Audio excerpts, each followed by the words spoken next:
Cha-cha-cha. Recorded live in the basements of Portland, Oregon, you are listening to the Tin House Podcast, a monthly get-down featuring interviews, lectures, and readings from Tin House Magazine, its books in print, and Writer's Workshop. The music that brought you down the stairs today came from the legendary Sacktown band, The Bananas. In July of 2010, author Joy Williams helped bring a close to our 8th annual Summer Writers' Workshop held here in Portland by reading from her collection, Ill Nature. The essay she chose to share, entitled Why I Write, was of particular interest to the 200 or so people in the Reed College amphitheater that night, as they'd spent the better part of the conference addressing the same question. With the sun setting over the lagoon behind her, Joy took to the podium wearing her trademark dark sunglasses and proceeded to hold captive both the audience as well as their ideas of what it means to be a writer. I believe it's the last night and you're all here. It's wonderful. I was going to read a section from this novel I'm working on, and then that seemed too short. And then I was going to read a new short story, and that seemed a little too long. So what I'm going to read is an essay on writing, actually, which seems appropriate. And it's Why I Write. It's from Ill Nature. It's become fashionable these days to say that the writer writes because he is not whole. He has a wound, he writes to heal it. But who cares if the writer is not whole? Of course the writer is not whole, or even particularly well. There's something unwholesome and self-destructive about the entire writing process. Writers are like eremites or anchorites, natural-born eremites or anchorites, who seem puzzled as to why they went up the pole or into the cave in the first place. Why am I so isolate in this strange place? Why is my sweat being sold as elixir? And now, how have I become so enmeshed with words, mere words, phantoms? Writers, when they're writing, live in a spooky, clamorous silence, a state somewhat like the advanced stages of prayer, but without prayer's calming benefits. A writer turns his back on the day and the night and tries, like some half-witted demiurge, to fashion other days and nights with words. It's absurd. It's silly, dangerous work indeed. A writer starts out, I think, wanting to be a transfiguring agent and ends up usually just making contact with other human beings. This, unsurprisingly, is not enough. Making contact with the self, healing the wound, is even less satisfactory. Writers end up writing stories, or rather story shadows, and they're grateful if they can, but it is not enough. Nothing the writer can do is ever enough. E.M. Forster once told his friend Lawrence van der Post that he could not finish a story that he had begun with great hope, for he felt it held much promise, even brilliance, because he did not like the way it would have to end. Van der Post wrote, "The remark for me proved both how natural stories were to him and how acute was his sense of their significance, but at the same time revealed that his awareness was inadequate for the task the story imposed upon it." I like Van der Post's conception of story, that of a stern taskmaster who demands the ultimate in awareness, that indeed is awareness. The significant story possesses more awareness than the writer writing it. The significant story is always greater than the writer writing it. This is the humble absurdity, the disorienting truth, the exhilarating transmutability. This is the koan of writing. Malcolm Muggeridge wrote in an essay on Jesus, "When a person loses the isolation, the separateness which awareness of the presence of God alone can give, he becomes irretrievably part of a collectivity with only mass communications to shape its hopes, formulate its values, and arrange its thinking. Without the awareness of separateness, one can never be part of the whole, the nothingness that is God. This is the divine absurdity, the koan of faith." Jean Rhys said that when she was a child, she thought that God was a big book. I don't know what she thought when she was no longer a child. She probably wished that she could think of a big book as being God. A writer's awareness must never be inadequate. Still, it will never be adequate to the greater awareness of the work itself, the work that the writer is trying to write. The writer must not really know what it is that he is learning to know when he writes, which is more than the knowing of it. A writer loves the dark, loves it, but is always fumbling around in the light. The writer is separate from his work, but that's all the writer is, what he writes. A writer must be smart, but not too smart. He must be dumb enough to break himself to harness. He must be reckless and patient and daring and dull, for what is duller than writing, trying to write? And he must never care. Caring spoils everything. It compromises the work. It shows the writer's hand. The writer is permitted, even expected, to have compassion for his characters, but what are characters? Nothing but mystic symbols, magical emblems, ghosts of the writer's imagination. The writer doesn't want to disclose or instruct or advocate. He wants to transmute and disturb. He cherishes the mystery. He protects it like a fugitive in his cabin, his cave. He doesn't want to talk it into giving itself up. He would never turn it into the authorities, the mass mind.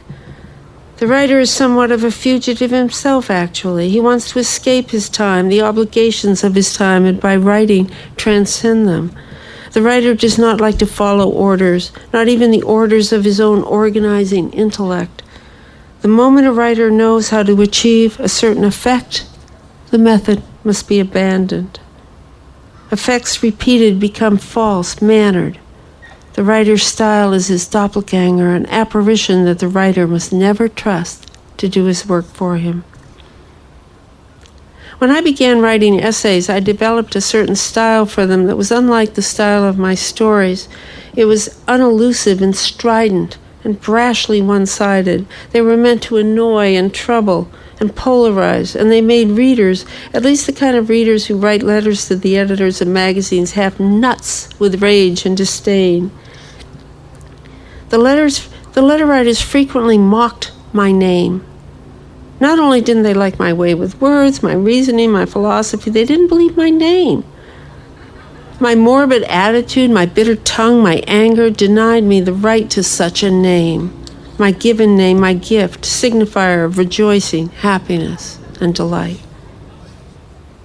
But a writer isn't supposed to make friends with his writing, I don't think. The writer doesn't trust his enemies, of course, who are wrong about his writing. But he doesn't trust his friends either, who he hopes are right. The writer trusts nothing he writes. It should be too reckless and alive for that. It should be beautiful and menacing and slightly out of control. It should want to live itself somehow. The writer dies. He can die before he dies. It happens all the time. He dies as a writer. But the work wants to live. Language accepts the writer as its host. It feeds off the writer. It makes him a husk. There is something uncanny about good writing. Uncanny the singing that comes from certain husks.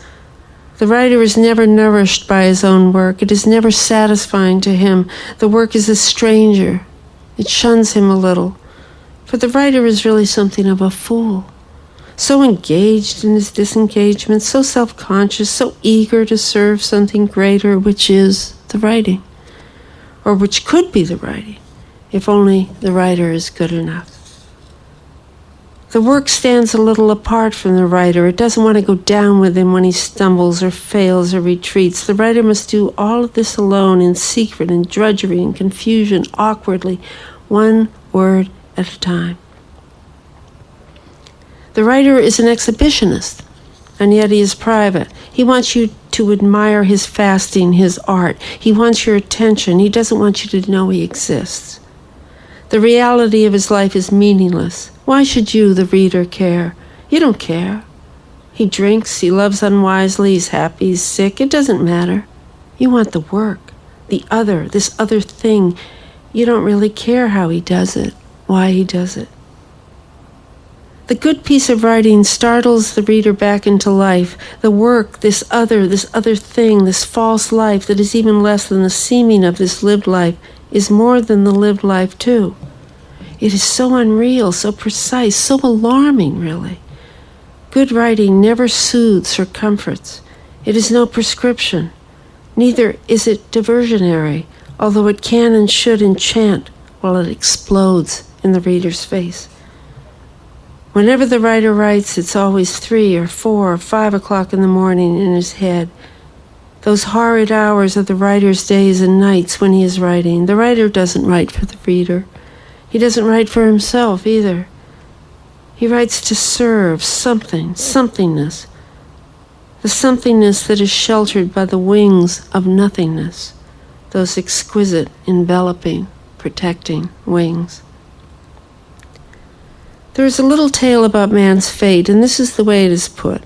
A man is being pursued by a raging elephant and takes refuge in a tree at the edge of a fearsome abyss.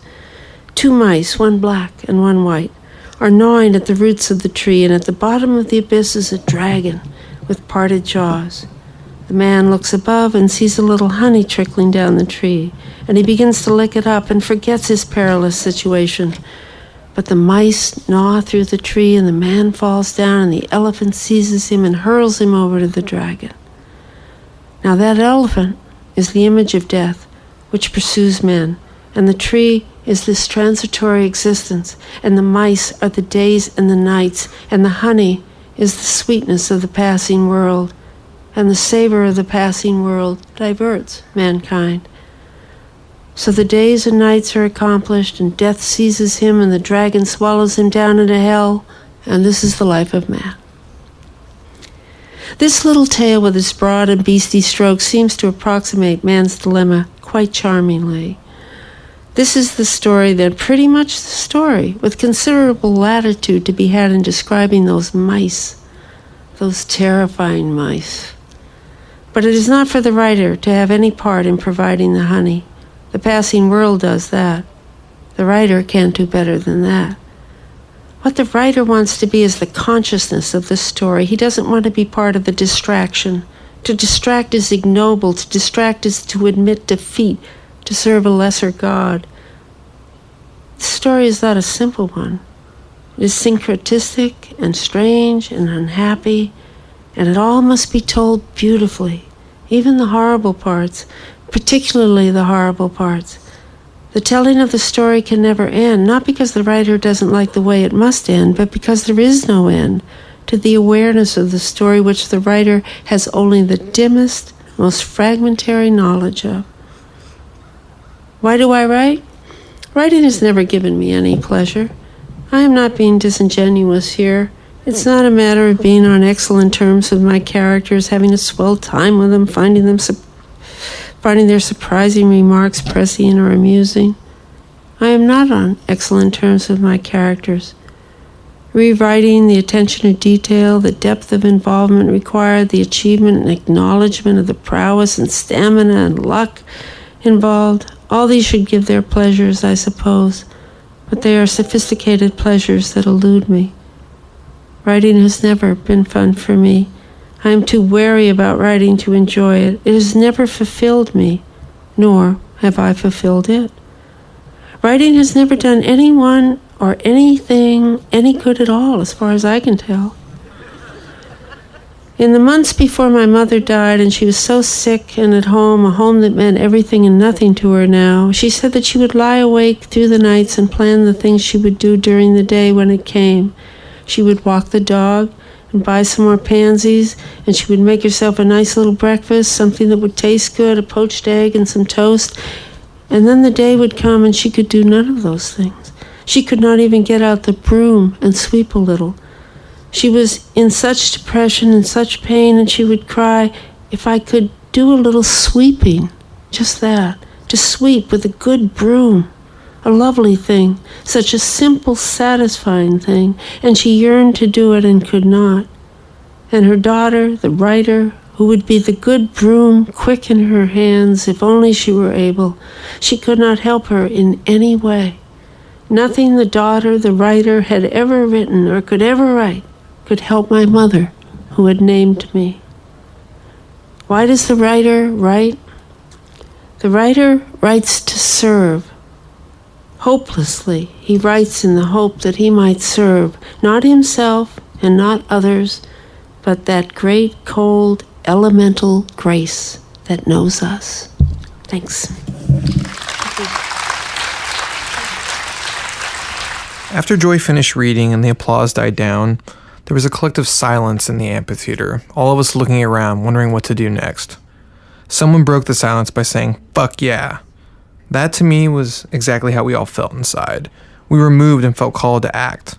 And if our voices could not match the intensity of what she had told us, perhaps someday our words would be up to the task. Joy Williams will be back at the 2011 Tin House Summer Writers Workshop, along with many other of our favorite writers. Please consider joining us July 10th through the 17th in Portland, Oregon. You can find all the information at tinhouse.com. Cha-cha-cha!